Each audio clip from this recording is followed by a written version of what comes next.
Yo, what's going on, guys? Today we're going to be talking about the Division 2 and my first impressions on what I think about the Division 2. First off, I am very impressed with this game. I actually took back what I said from my original video back in the day where I was so upset that they were making a second division when they didn't really do too much to the first division.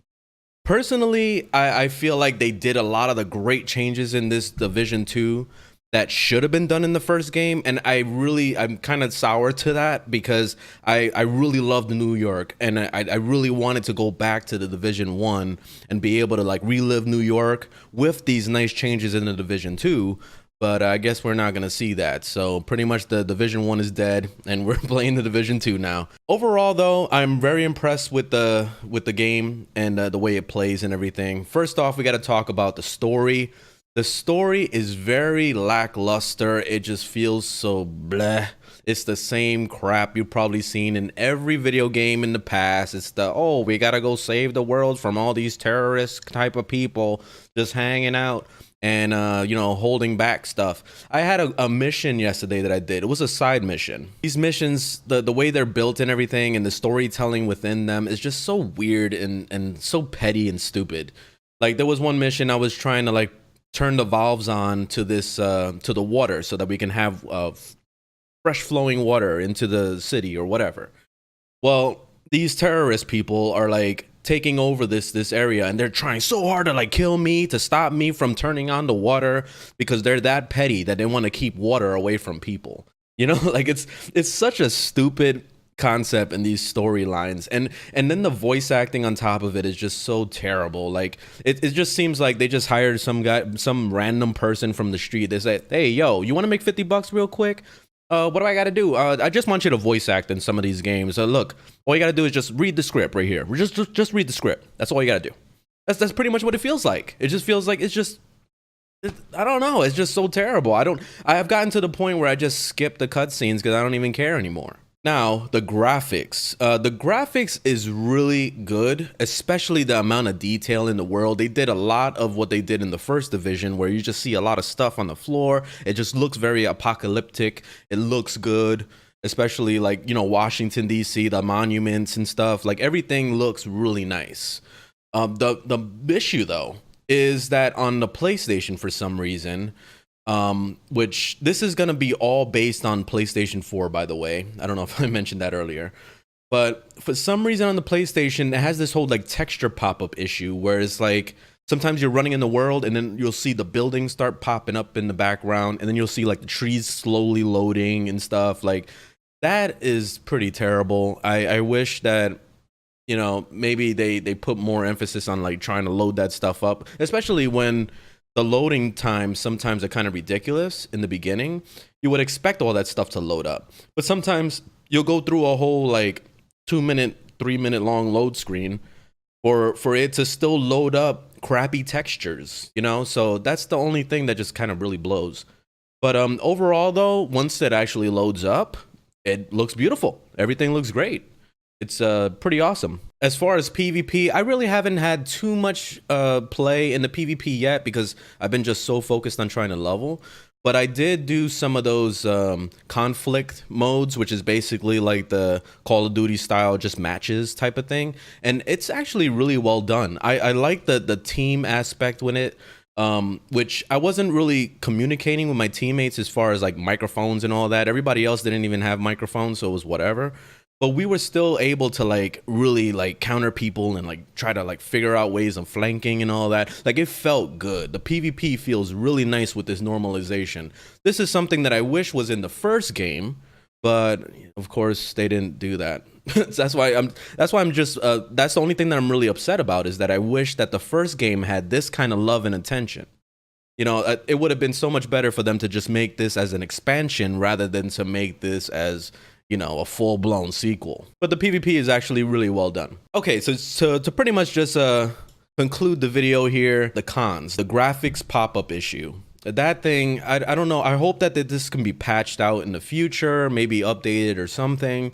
But this is the thing that just kind of, I try not to look at the screen sometimes to let it just finish loading, because seeing things pop up, it just kind of ruins the experience. I don't like it. And I'm not sure if this, the PC players have to deal with this, but at least on the PlayStation, it's just, they have this issue.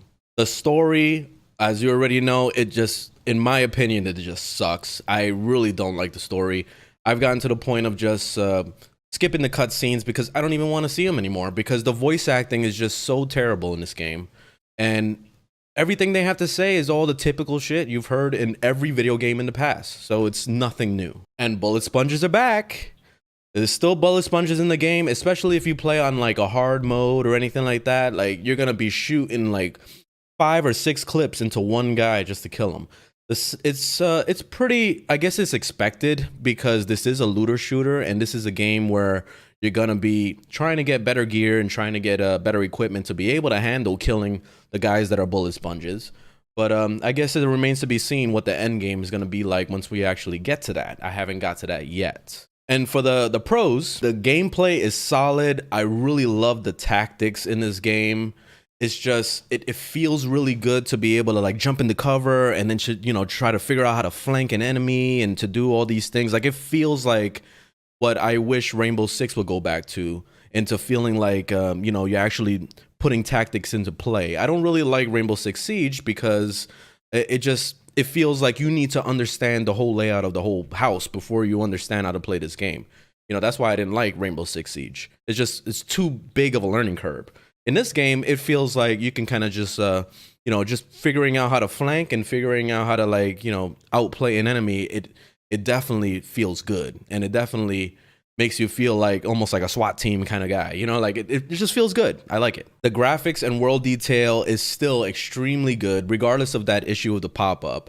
Once it actually loads up, it's just beautiful to look at the world, the setting in which, like, you see the monuments and everything. It looks beautiful. The leveling process so far is very rewarding. Getting new weapons that drop all the time is really nice, especially seeing like all these armor sets and stuff that give you bonuses to certain things, like cooldown reduction on your powers to more damage and critical. It feels really good to be able to like figure out how to make builds and all that. And also, I noticed that in the end game, you have access to customizing your character and really making like the colors that you want, and the kind of customization, the kind of customization as far as like the look that you want to achieve. So that's really, really good. I can't wait to get to end game. And there's so much to do and explore in this game. It's like pretty much you could be running down the block. There's things happening all the time. You'll see somebody being you need to rescue. There's capture points. There's the side missions. There's the main mission. There's the PvP. There's Dark Zone. Like it keeps going. There's so much content in this game. They really learned from the first game, and they kind of just put everything in this one. The only thing that I would love to see in the future, which I'm pretty sure they would do eventually, is do the survival mode. That whole battle royale thing that they did in the first game. I would love to see that come back. And especially now that I'm playing on the PlayStation, I feel like the PlayStation has a big player base, so it's going to be nice. Because I was playing it on the PC, and I was having a hard time finding games, because it was always like, wait 10 minutes in a queue until you get a game. Like, and same thing with the PvP. It was always like waiting in a queue forever for a game. So I can't wait to get into the whole end game and see all this stuff going into play and being able to like enjoy the game to its fullest now. But anyway, that's my first impressions on the game. Hope you guys enjoyed the video. Leave a thumbs up if you liked it, thumbs down if you didn't, and let me know in the comments what you feel about the Division if you have it already. And if you guys want a team, just hit me up, because I'm looking to team with some people. It'll be nice to get on my live streams and everything. If you guys want to join in and all that, you're welcome to join. But anyway, thanks for watching, guys. I'll see you in the next one. Later.